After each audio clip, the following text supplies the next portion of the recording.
one major reason kung bakit nagkaroon ng correction, if you're gonna check here, yan, 1 week, last week, no? Yung mga Magnificent Seven, itong mga to, yung mga oversold or mga, overbought or yung mga overvalued, okay? Nag-correct sila. But it doesn't mean na magkakaroon tayo ng crash ng market. It doesn't mean the market is in fear na babagsak siya ng todo. Ang nakikita natin sa price ngayon is pwede talaga siyang magkaroon ng sideways, pwede talaga siyang mag-full reversal pa in anticipation for September na rates. Kaya medyo long talaga yung mga sentiment ko. Kasi bakit, no? Ang nag-correct lang naman dyan, most likely yung Magnificent Seven mo. Okay? Kaya yan nagpo-pull back. Kasi syempre ito 25% of the whole SPX 500 as a sentiment, kinikerry yan ng 7 stocks na to.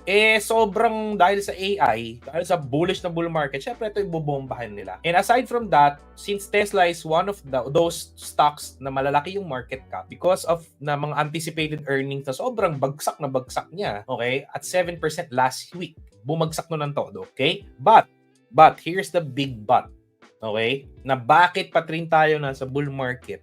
Look at the other sectors. Tingnan natin yung 1 month. Look at the other sectors. Despite na itong mga overbought na stocks, okay, is on the red last month, look at the other sectors. Nililipat lang nila yung pera from overbought stocks and overvalued stocks to the undervalued na mga sector. Specifically, the bank sector, the consumer sector, and even the real estate sector. Alam mo ibig sabihin nito, guys? So ngayon, nililipat nila yung pera dito, di ba? Pag itong mga real estate sector and even the bank sector is pushing the market upwards, ibig sabihin, the economy is also doing good.